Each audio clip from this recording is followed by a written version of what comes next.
Hello, dear viewers. Welcome back. Before we begin today's story, I'd like to thank you for your continued support. If you enjoy this tale, please consider subscribing and hitting that notification bell. Now, let's dim the lights and dive into tonight's chilling account. The Matriarch said, "We don't speak of the twins." And now I know why. My grandmother's house always felt like it existed in its own pocket of reality. Nestled at the end of a winding dirt road in rural Vermont, surrounded by a dense forest of ancient maple trees, the Victorian mansion loomed 3 stories high with its weathered clapboard siding and steep gabled roof. I spent every summer there as a child, exploring its countless rooms, discovering hidden nooks, and playing in the sprawling gardens that my grandmother tended with religious devotion. But there was one room I was never allowed to enter, a locked bedroom at the end of the 3rd-floor hallway. Whenever I asked about it, my grandmother would purse her lips into a thin line and shake her head. "We don't speak of that," she would say, her voice dropping to a whisper. "Some doors are meant to stay closed." Of course, being a curious child, this only made me more determined to uncover its secrets. I would press my ear against the heavy oak door during thunderstorms, convinced I could hear the faint sound of children's laughter coming from within. Once, I even tried to peek through the keyhole, but it had been plugged with something that blocked my view. When I asked my mother about it, her face paled. "We don't speak of the twins," she said sharply, and then she changed the subject. It was the only time I'd ever heard anyone mention twins in our family, and the memory of those words lingered in my mind for years to come. After college, I moved away to pursue my career, and visits to my grandmother's house became less frequent. Life has a way of rushing forward, pulling you along in its current until the mysteries of childhood fade into the background. But when my grandmother passed away last month at the age of 97, I found myself driving back down that familiar dirt road, watching the dense canopy of trees close in overhead. The funeral was a small affair. My grandmother had outlived most of her friends, and our family had always been small. Just my mother, my Aunt Catherine, and a handful of distant relatives I barely recognized. My grandmother had been the matriarch, the pillar that held our fragmented family together, and without her, we were like satellites drifting apart. After the service, we gathered at the old house. It felt smaller somehow, diminished by my grandmother's absence.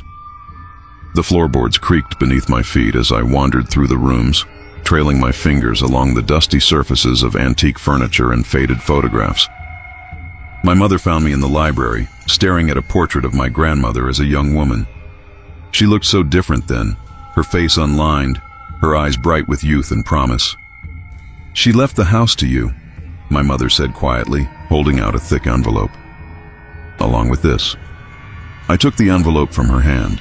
It was heavy, sealed with wax pressed with my grandmother's signet ring, an intricate design of intertwining roses. Inside was a key, old, brass, and ornate, along with a letter written in my grandmother's precise handwriting. "My dearest Eliza, if you are reading this, then I have passed from this world. The house is yours now, along with all its secrets. I have carried this burden for too long, and I cannot take it with me to my grave. The key enclosed will open the locked room on the 3rd floor. What you find there may disturb you, but I believe you deserve to know the truth about our family." The twins were born in the summer of 1952. Your grandfather and I were overjoyed. Twins had not been born in our family for generations, but joy soon turned to despair. There was something wrong with them from the beginning, something I cannot bring myself to describe even now. We did what we thought was best at the time. Perhaps it was wrong.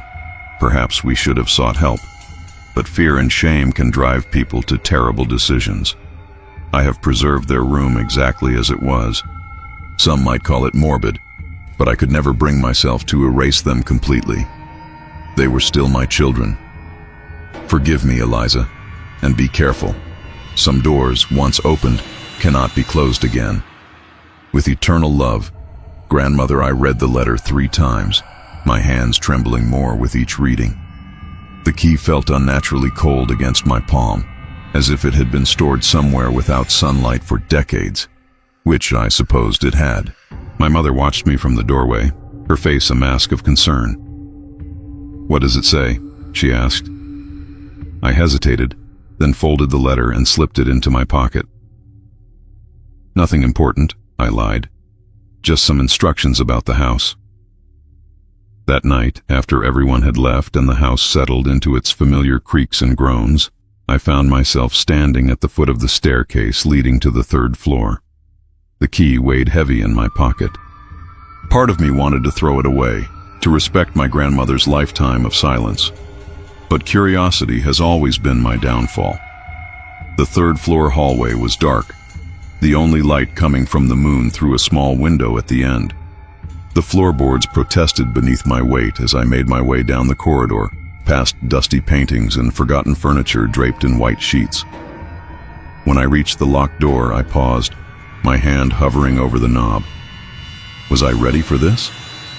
To uncover a family secret that had been buried for over 70 years.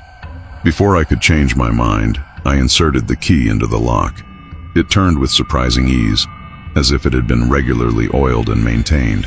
The door swung open on silent hinges, revealing a room bathed in silver moonlight. It took my eyes a moment to adjust to the dimness. When they did, I saw that it was a nursery, preserved as if frozen in time. 2 identical cribs stood side by side against the far wall, their white paint yellowed with age. A rocking chair sat in the corner, a knitted blanket draped over its arm. Toys, wooden blocks, cloth dolls, tin soldiers were arranged neatly on shelves and tables, waiting for hands that would never play with them again. The air inside was stale but not unpleasant, carrying the faint scent of lavender and something else I couldn't quite identify. I stepped inside, half expecting to hear the laughter I'd imagined as a child. But the room was silent, holding its secrets close. On a dresser between the cribs stood a silver-framed photograph. I picked it up, wiping away a thin layer of dust with my thumb. The image showed my grandmother, much younger, holding 2 infants wrapped in identical blankets. She was smiling, but even in the faded photograph, I could see the strain around her eyes, the tension in her shoulders. I set the photograph down and moved to the cribs. They were empty save for small handmade quilts embroidered with names, Theodore and Theodora. I ran my fingers over the stitching, feeling a connection to these unknown relatives who shared my blood but not my time. Something caught my eye, a journal resting on the nightstand beside the rocking chair. The leather cover was cracked with age, the pages yellowed and brittle. I carefully opened it to the first entry, dated June 15, 1952. Today I gave birth to twins, a boy and a girl. The labor was difficult, and at times I feared I would not survive it. But they are here now, and they are perfect. Theodore and Theodora, my beautiful children. The handwriting was my grandmother's, though shakier than the precise script I was familiar with. I turned the page. June 20th, 1952. Something is wrong with the twins. They cry constantly, but not like normal babies. It's more like screaming. The doctor says it's just colic, that it will pass. But there's something in their eyes when they look at me, something knowing. It frightens me, though I'm ashamed to admit it. June 25th, 1952. They've stopped crying. Now they just stare, following me with their eyes as I move around the nursery. They don't sleep when they should. Instead, they lie awake in their cribs, watching, always watching. The nurse quit today. Said she couldn't stand the way they looked at her. Harold thinks I'm being hysterical, but he hasn't been the one caring for them day and night. I flipped through more entries, each more disturbing than the last. My grandmother described how the twins developed at an alarming rate, sitting up and speaking their first words at just 3 months old. How they would whisper to each other in a language no one else could understand. How pets and small animals in the vicinity of the house began to disappear, only for the twins to be found playing with bones and fur. September 3rd, 1952. I caught Theodora standing over Theodore's crib last night, pressing a pillow over his face. When I screamed, she turned to look at me with such hatred in her eyes. She's only 3 months old. It's impossible. And yet, September 10th, 1952. Harold wants to take them to specialists in Boston. I agreed, but secretly I'm terrified of what the doctors might find. What if they take my babies away? Despite everything, they're still my children. I still love them. God help me, I do. September 15th, 1952. The doctors found nothing physically wrong with the twins. They said their development is advanced but not concerning. Harold was relieved, but I know better. I've seen what they do when they think no one is watching, the way they communicate without speaking, the way small animals die in their presence. There's something inside them, something not right, not human. The entries continued, becoming more frantic, more paranoid. My grandmother described strange occurrences in the house, objects moving on their own, voices whispering from empty rooms, shadows that moved against the light. And always, the twins at the center of it all, watching with their identical dark eyes. November 28, 1952. Harold doesn't believe me. He says I'm suffering from some kind of postpartum psychosis. Maybe he's right. Maybe I am losing my mind. But I know what I saw last night. I know what I heard. I was awoken by singing.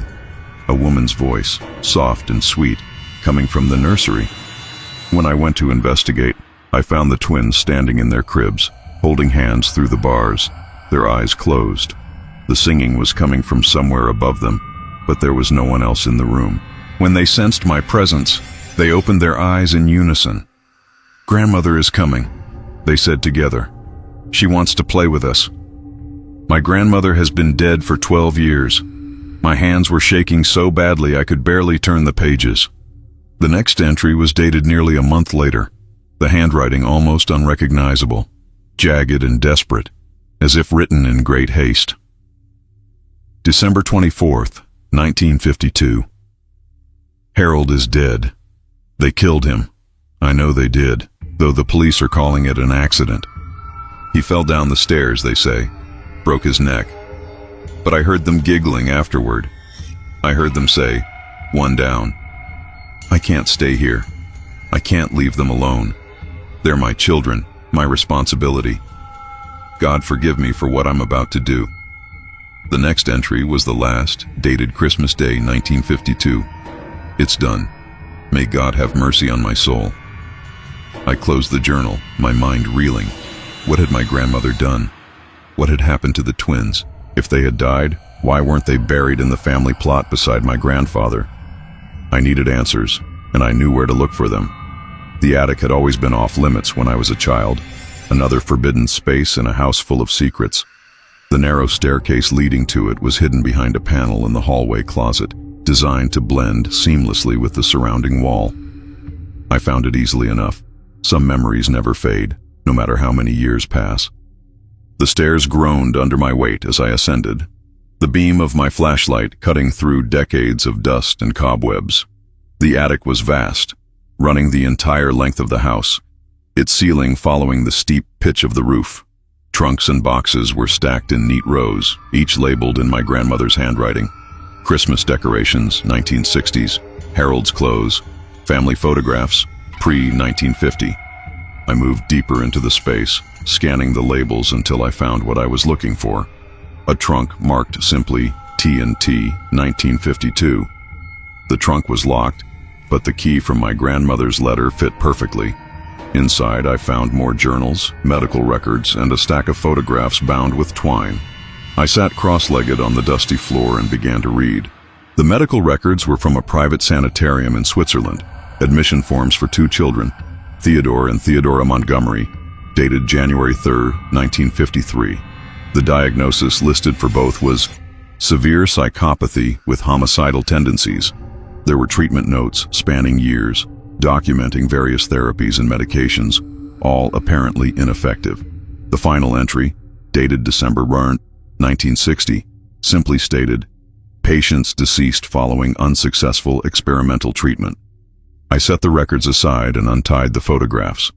They showed the twins at various ages, as infants, as toddlers, and finally as children of about 8 or 9.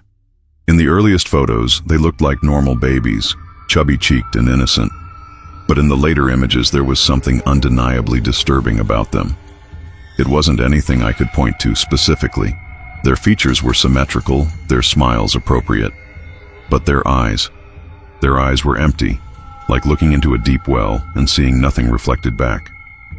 The last photograph showed them standing side by side in what looked like a hospital room, wearing matching white gowns. They were holding hands, their faces expressionless. Written on the back in my grandmother's handwriting, the last photograph, "May they find peace." Had my grandmother sent her own children away? Had she institutionalized them for 8 years before some experimental treatment killed them? It seemed unthinkable, yet the evidence was right in front of me. I was about to close the trunk when I noticed something else at the bottom. A small, leather-bound book, different from the journals. It looked older, the cover worn smooth from handling. When I opened it, I realized it wasn't a book at all, but a collection of newspaper clippings, carefully preserved between tissue-thin pages. The clippings dated back to the early 1900s, each documenting a similar story. Twins born to the women in my family, followed by unexplained deaths, mysterious illnesses, or the twins themselves disappearing under suspicious circumstances. The pattern repeated generation after generation, always with twins, always with tragedy. The final clipping was from a local newspaper dated December 26, 1952, my grandfather's obituary. It mentioned his surviving wife and infant twins, but there was no mention of my mother, who would have been 5 years old at the time. I checked the other journals, looking for any mention of my mother, and found a single entry from 1950. Margaret turns 3 today. She is such a joy, normal, healthy, everything a child should be. I thank God every day that she wasn't born a twin. Perhaps the curse has skipped a generation. A curse? What was my grandmother talking about? And if my mother was 5 when the twins were born, why hadn't she ever mentioned having siblings? I needed to talk to my mother. I gathered the journals and photographs, stuffing them into a canvas bag I found hanging on a nearby hook. As I turned to leave, my flashlight beam caught something in the far corner of the attic, something that didn't belong among the trunks and furniture. It was a door, small, barely 4 feet high, set into the sloped ceiling. It looked newer than the surrounding architecture, the wood less weathered, the hinges less rusted. There was no lock, just a simple latch keeping it closed. Common sense told me to leave it alone, to take what I'd found and get out of the attic. But I had come too far to stop now. I approached the door and lifted the latch.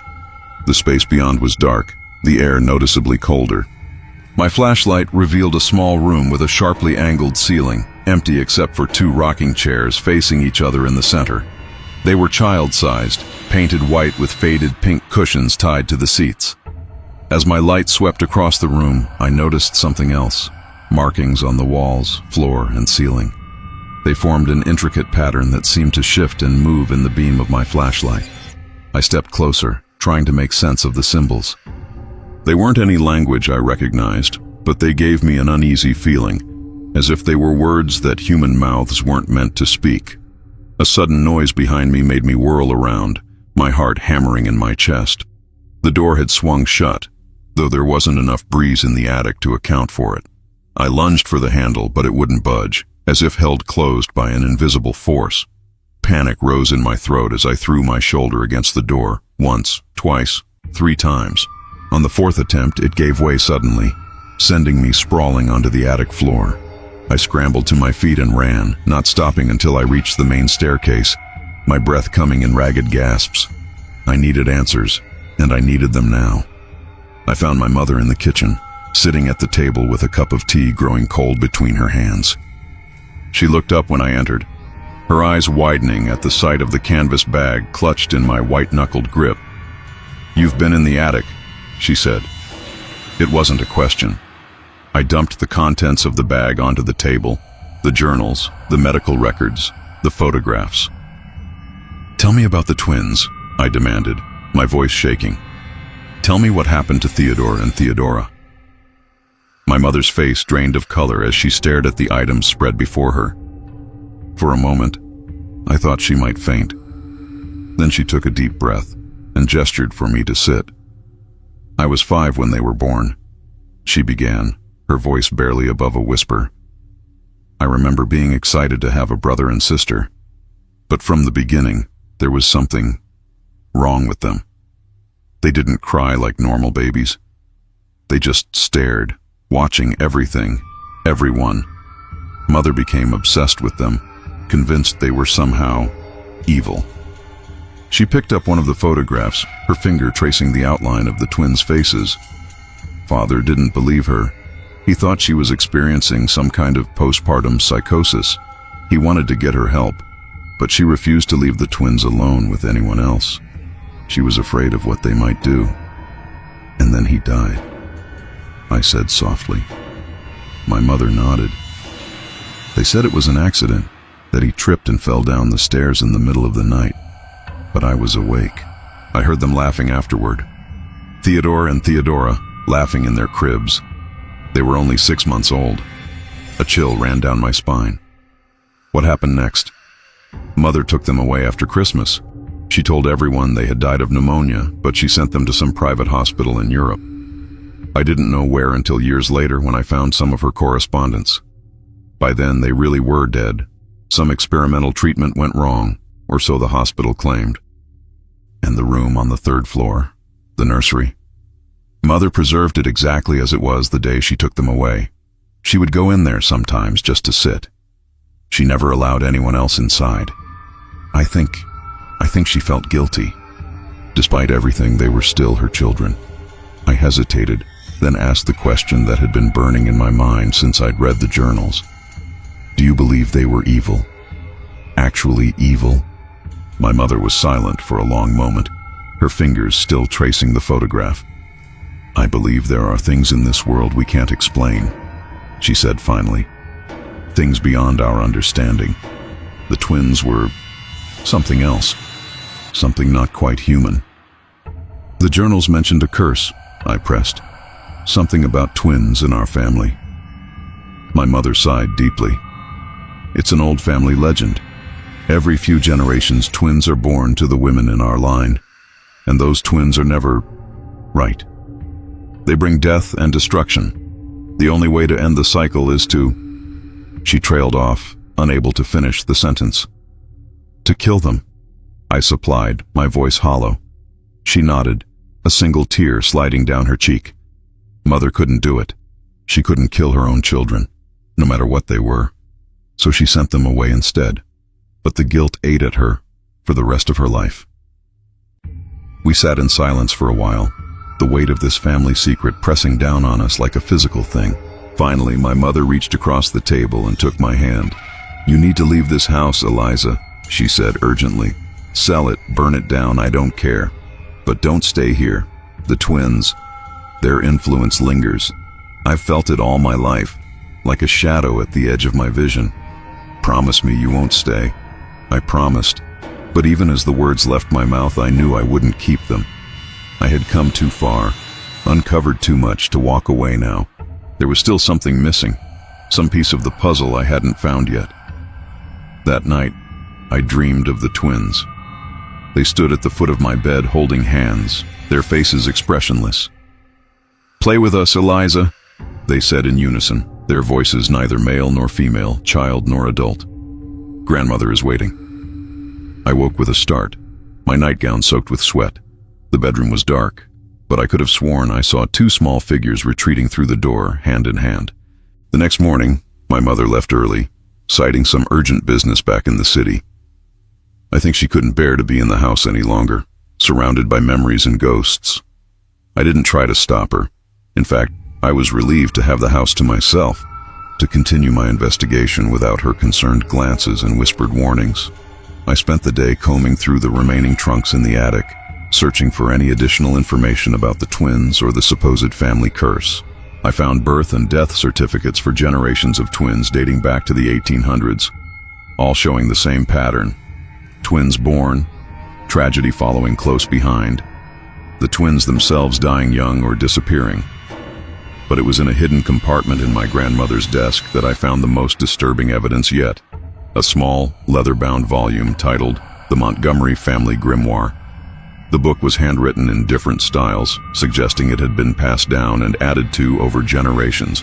Its pages contained rituals, spells, and incantations, many focusing on protection against malevolent spirits and entities. One passage in particular caught my attention. The twin curse has plagued the women of our line since Abigail Montgomery made her pact with the entity in 1723. Every 3rd generation, twin children are born who serve as vessels for this entity's influence in our world. They appear human, but are not. They wear the faces of innocence but harbor ancient malice. The only true protection is to end their existence before they can fully manifest their powers, preferably before their first birthday. If this cannot be done, they must be bound using the ritual of containment, though this is a temporary measure at best. The entity cannot be destroyed, only delayed in its purpose.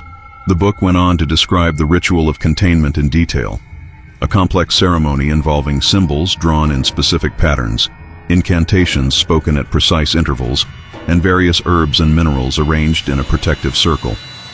The goal was to bind the entity to a specific location, preventing it from spreading its influence beyond those boundaries. With a growing sense of dread, I realized that the symbols I had seen in the small room behind the attic door matched those described in the grimoire.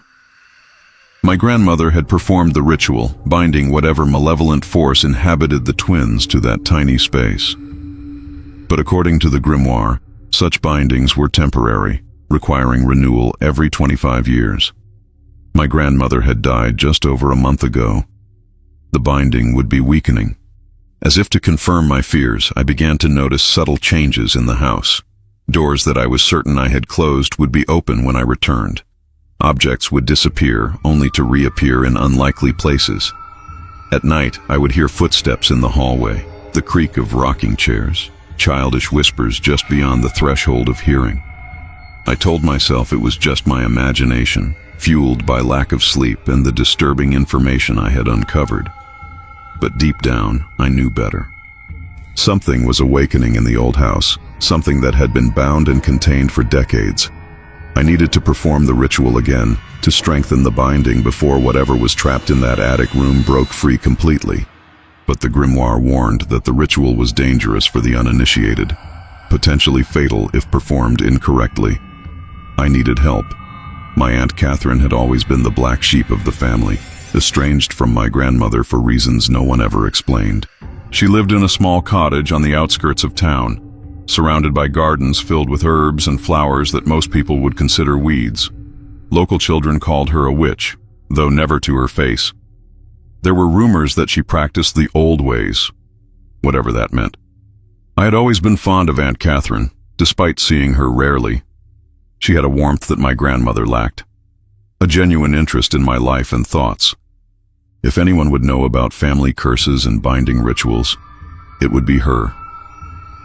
I found her in her garden, kneeling among rows of plants I couldn't identify, her gray hair pulled back in a loose braid. She didn't seem surprised to see me. "I've been expecting you," she said, rising to her feet with a grace that belied her 70 years. "Come inside. We have much to discuss." Her cottage was exactly as I remembered it from childhood visits, cozy and cluttered, smelling of herbs and wood smoke. Books lined every available surface, their spines cracked and faded from use. Bundles of dried plants hung from the ceiling beams, and various crystals caught the light streaming through the windows. She led me to a small table by the window and gestured for me to sit. "You found the grimoire," she said without preamble, "and you've been in the binding room." I nodded, not bothering to ask how she knew. "The twins," I began. "Were never twins at all," she finished for me. "At least, not in the way you're thinking." She rose and went to a cabinet in the corner, returning with a wooden box inlaid with mother of pearl. From it, she removed a stack of yellowed photographs, placing them carefully on the table between us. "These are the twins from each generation," she explained, spreading the photos out like a macabre family tree. "Look closely." I leaned forward, studying the images. Each showed a pair of children, a boy and a girl, at various ages. Different faces, different time periods, different clothing. But there was something eerily similar about all of them. Something in the eyes, in the expressionless set of their mouths. "They look related," I said, hesitantly. "They look identical," Aunt Catherine corrected. "Not to each other, but across generations.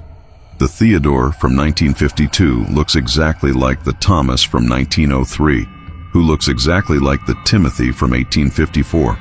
And the same for the girls, because they're not different children at all. They're the same entity, born again and again into our family, wearing slightly different faces but carrying the same essence. I shook my head, trying to process what she was saying. That's impossible. Is it? She tapped one of the photographs, my grandmother's twins at about 5 years old. Look at their eyes. Really look. I did as she asked, and felt a chill run through me. There was something ancient in those childish eyes, something that had seen centuries come and go, something patient and calculating and utterly inhuman. What are they? I whispered.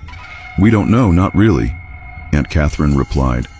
The grimoire calls it an entity, but that's just a word for something we don't understand. It made a pact with Abigail Montgomery in 1723, power and prosperity for the family in exchange for allowing it to incarnate every third generation. Abigail agreed, not understanding what she was doing. By the time she realized her mistake, it was too late. And my grandmother, the ritual she performed. Elizabeth was always the strongest of us. When her twins began showing their true nature, she researched the old ways, found the binding ritual. She couldn't bring herself to kill them. They wore the faces of her children after all. So she bound the entity to that room in the attic, containing its influence. But the binding is weakening, I said. I can feel it. Aunt Catherine nodded gravely. The ritual must be renewed every quarter century, or with the death of the one who performed it, whichever comes first. Elizabeth is gone. The binding is failing. Then we need to perform it again, I said with more confidence than I felt. The grimoire has the instructions. It's not that simple, Eliza. The ritual requires blood from a direct descendant of the twins. Elizabeth used her own blood as their mother. But now, I'm not a direct descendant, I realized. My mother is, but not me. Exactly. And Margaret would never participate. She spent her life running from this family legacy. That leaves only one option. I felt a coldness settle in my stomach as I realized what she was implying. Catherine, are you saying what I think you're saying? She met my gaze steadily. I am Elizabeth's younger sister. We share the same blood. I can perform the ritual, but I will need your help. It's dangerous, Eliza, if something goes wrong. What choice do we have? I interrupted. If we do nothing, whatever is in that room will break free completely. Catherine studied me for a long moment, then nodded. We'll need to prepare. The ritual must be performed at midnight, when the veil between worlds is thinnest, and we'll need supplies. She rose and began pulling books from shelves, jars from cabinets. Take these, she said, handing me a list. Go to the old apothecary on Maple Street. Mr. Chen knows me. Tell him I sent you. I spent the afternoon gathering the necessary items, rare herbs, specific minerals, candles made from beeswax and animal fat. Mr. Chen asked no questions as he packaged everything carefully, though his eyes held a knowing sadness when I mentioned my aunt's name. By the time I returned to my grandmother's house, my house now, I reminded myself, the sun was setting, casting long shadows across the overgrown lawn. The house seemed to loom larger in the fading light, its windows like watchful eyes tracking my approach. Inside, the atmosphere had changed. The air felt thick, charged with an energy that made the hair on my arms stand on end. As I moved through the foyer, I could have sworn I heard childish laughter echoing from somewhere deep within the house. Aunt Catherine arrived just after sunset, carrying a large leather satchel and wearing an expression of grim determination. They know what we're planning, she said without preamble. They'll try to stop us. We worked quickly, preparing the items for the ritual according to the grimoire's instructions. Catherine mixed herbs in specific proportions, grinding them with a mortar and pestle while chanting softly under her breath. I arranged candles in the pattern described in the book, a 5-pointed star within a circle, with specific minerals placed at each point. As midnight approached, we made our way to the attic, carrying our supplies in solemn procession. The house seemed to resist our progress, doors suddenly difficult to open, floorboards creaking protestingly beneath our feet. The temperature dropped noticeably as we ascended the narrow staircase to the 3rd floor, our breath visible in the chilled air. The nursery door stood open when we reached it, though I was certain I had closed and locked it after my initial exploration. Inside, the room appeared undisturbed, the cribs standing silent vigil in the moonlight. But something felt different, a presence, a watchfulness that hadn't been there before. "Don't look at the photograph," Catherine warned as we passed through. "Don't look at anything too closely. Keep your mind focused on what we're doing." The attic stairs felt steeper than I remembered, the darkness at the top more absolute. My flashlight flickered, the beam weakening despite fresh batteries. Catherine produced a lantern from her satchel, an old-fashioned thing of brass and glass, the flame inside burning with an unnaturally steady light. "Oil blessed by a priest in 1842, she explained, seeing my questioning look. "Some things can't be corrupted." The door to the binding room was open, swung wide as if an invitation. Beyond it, the two child-sized rocking chairs were moving gently back and forth, though there was no breeze in the attic to account for the motion. They stopped abruptly as we entered, the sudden stillness more unnerving than the movement had been. "Work quickly," Catherine instructed, setting the lantern on the floor. "Draw the circle exactly as shown in the grimoire. I'll prepare the incantation." I began sketching the complex pattern on the wooden floor, using chalk made from crushed bone and ash. The symbols felt wrong somehow, as if they belonged to no human language. Angles that hurt the eye to follow, curves that seemed to bend in impossible directions. As I drew, I could feel resistance, as if the floor itself were fighting against the markings. Catherine stood in the center of the room, reciting words from the grimoire in a language I didn't recognize. Her voice rose and fell in strange cadences, sometimes dropping to a whisper, sometimes rising to a near shout. The temperature in the room plummeted, frost forming on the walls and ceiling despite the summer heat outside. As I completed the circle, connecting the last line to the first, a shock ran through my body like an electrical current. The symbols began to glow with a pale blue light, illuminating the room more brightly than the lantern. "The candles," Catherine ordered, her voice strained. "Place them at the points of the star, quickly." I scrambled to obey, positioning the black candles at each intersection of the star pattern within the circle. As I placed the last one, Catherine began the final phase of the ritual, drawing a small silver knife across her palm. Blood welled from the cut, dripping onto the grimoire she held open before her. "With blood of the line, I bind thee," she intoned. "With words of power, I contain thee. By salt and iron, by silver and ash, I command thee to remain within these bounds until the appointed time." The symbols flared brighter, the blue light shifting to a deep, pulsing red.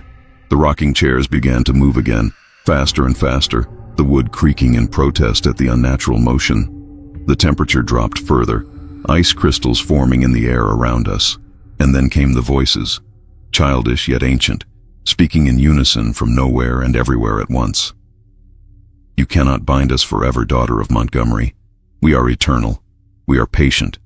We will have what was promised to us." Catherine faltered, her face pale in the eerie light. I moved to her side, supporting her as she swayed on her feet. "Continue the ritual," I urged.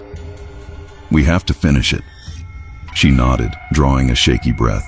"Final words to seal the binding," she murmured, turning to the last page of the grimoire. Her eyes widened in shock. "It's gone. The final incantation. It's been erased." I looked over her shoulder and saw that she was right. Where there should have been text, there was only a blank space, as if the words had been lifted cleanly from the page. "How is that possible?" I whispered. The book was locked in my grandmother's desk. "They've been planning this," Catherine realized, horror dawning on her face. "All these years they've been waiting, influencing events from within their prison. They knew Elizabeth would die, knew the binding would weaken. They've prepared." The voices came again, louder now, accompanied by the sound of childish laughter that raised goosebumps on my skin. "Did you think we were helpless? Did you think we were contained? Foolish women, playing with forces you cannot comprehend. The pact cannot be broken. The promise must be fulfilled." The symbols on the floor began to fade, the glowing light dimming as the binding weakened further. The rocking chairs stopped abruptly, and in the sudden silence, I heard a new sound. Small footsteps approaching the door of the binding room. "We need the final words," I said desperately.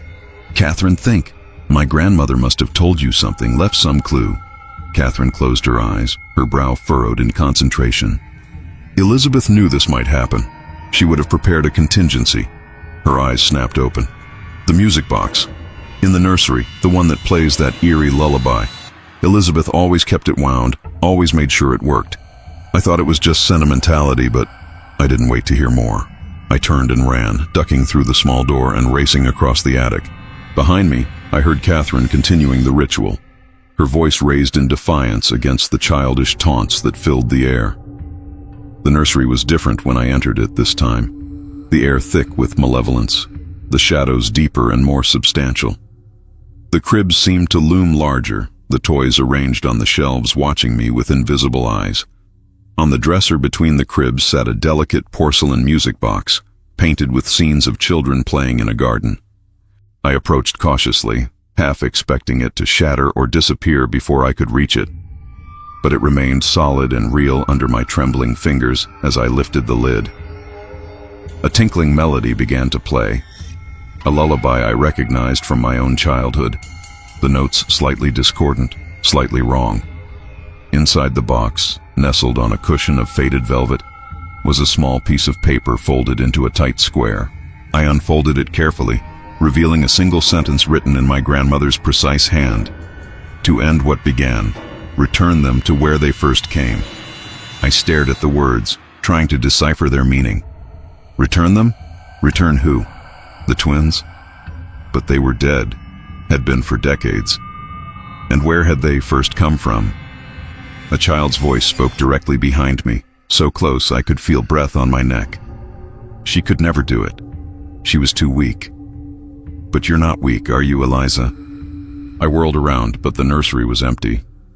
The voice came again, from the direction of the cribs. We've been waiting for you. We knew you would come back to this house eventually. Blood calls to blood. In the crib on the left, a small shape was forming, solidifying out of the shadows. The outline of a child, a boy of about 8, with dark hair and darker eyes. In the second crib, a similar shape appeared. A girl, identical to the boy in every way except for her longer hair. Theodore, I whispered. Theodora. They smiled in unison, the expression never reaching their eyes. We've had many names, they said together. Many faces, but always the same purpose. What purpose? I asked, though I feared I already knew the answer. To collect what is owed, they replied.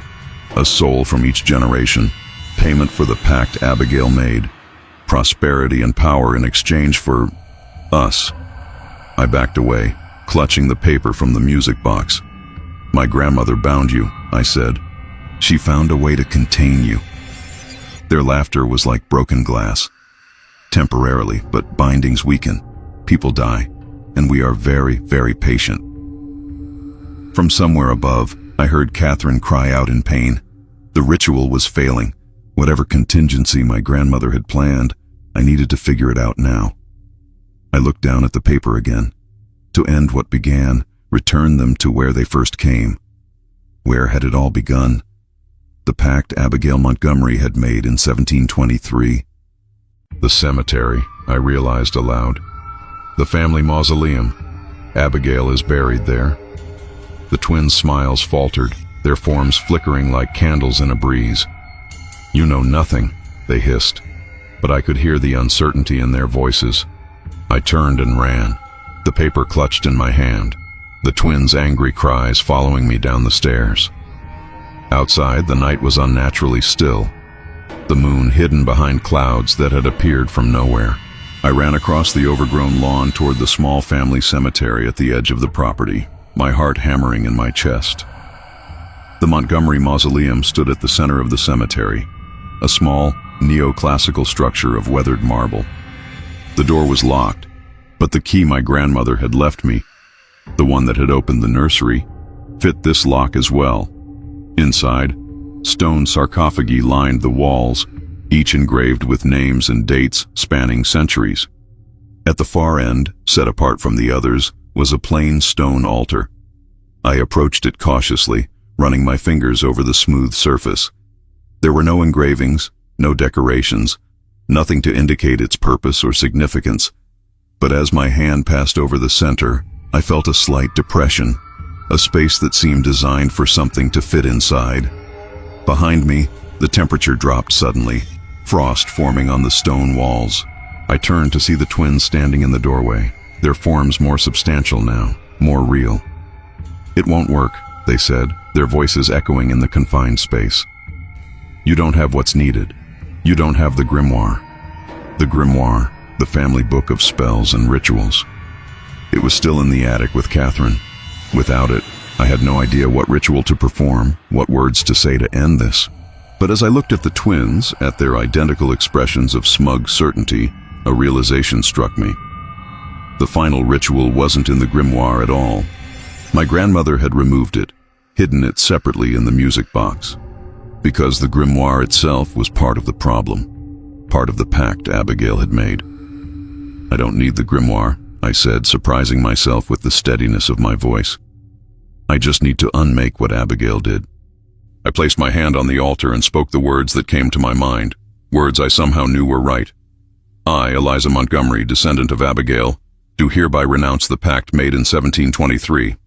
I return what was taken and reclaim what was given. The debt is paid. The cycle is broken." The twins screamed, a sound of rage and fear that shook the very foundations of the mausoleum. Their forms began to dissolve, edges blurring, features melting into indistinct shadows. "You can't!" they shrieked. The price will be too high." "I'm willing to pay it," I said, though I had no idea what the price might be. "This ends tonight." A wind rose from nowhere, swirling around the mausoleum, extinguishing the single candle I had lit upon entering. In the sudden darkness, I felt, rather than saw, the twins' presence weaken, their centuries-old grip on my family finally loosening. There was a moment of absolute silence, a heartbeat of perfect stillness. Then a blinding light filled the mausoleum, so bright I had to shield my eyes. When it faded, the twins were gone. In their place stood a woman in clothing from another century, her face bearing a strong resemblance to my own. "Abigail," I whispered. She nodded, a sad smile on her lips. "You've done what I could not," she said, her voice like the rustling of dry leaves. "You've ended it. The debt is paid." "What was the price?" I asked. "They said there would be a price." "Prosperity," she replied simply. "The wealth, the success, the privilege that our family has enjoyed for generations. It's gone now. You'll be ordinary, Eliza. Just ordinary people living ordinary lives. No special talents, no extraordinary luck, no inexplicable successes." I thought about what she was saying. The Montgomery family fortune, built over centuries, now gone. The advantages I had taken for granted all my life, vanished. But then I thought of the twins, of the malevolence that had haunted my family for generations, of the lives destroyed and the souls corrupted. "It's worth it," I said firmly. Abigail smiled, a genuine smile this time, reaching her eyes. "I thought you would say that. You're stronger than I was, stronger than any of us." She began to fade, her form becoming transparent. "The house will go too," she warned. "It was part of the bargain. Get what you need and leave before dawn." With those words, she vanished completely, leaving me alone in the dark mausoleum. I made my way back to the house, finding Catherine in the kitchen, nursing a cup of tea with trembling hands. She looked up when I entered, relief washing over her face. "They're gone," she said. It wasn't a question. I felt it, like a weight lifting, a shadow passing. "What did you do?" I explained what had happened in the mausoleum, the words I had spoken, the appearance of Abigail. Catherine listened without interrupting, nodding occasionally as if pieces of a puzzle were finally falling into place. "So it's over," she said when I had finished. "Truly over, after all these generations. But at a cost," I reminded her. "The family fortune, the house, everything." She laughed, a sound of genuine joy that seemed to brighten the kitchen. "A small price to pay for freedom, don't you think? Besides, there are worse things than being ordinary." She rose from her chair, suddenly energetic. "We should pack what we can. If Abigail said the house will go, I believe her." We spent the rest of the night gathering what we could: family photographs, personal mementos, items of sentimental rather than monetary value. The journals and records about the twins we burned in the fireplace, watching as centuries of darkness turned to ash. As dawn approached, we loaded Catherine's car and took one last look at the house. In the early morning light, it already seemed diminished somehow, less imposing, less grand, just an old house slowly crumbling back into the earth. We drove away as the sun crested the horizon, casting long shadows across the winding dirt road. In the rearview mirror, I watched as the house seemed to waver, like a mirage in the desert heat. Then, between one blink and the next, it was gone, replaced by an empty clearing, as if the Montgomery mansion had never existed at all. "Where will you go?" Catherine asked as we reached the main road. I hadn't thought that far ahead. My life in the city seemed like a dream now, belonging to someone else entirely. "I'm not sure," I admitted. "Somewhere new, somewhere without ghosts." She smiled, her eyes on the road ahead. "That sounds perfect."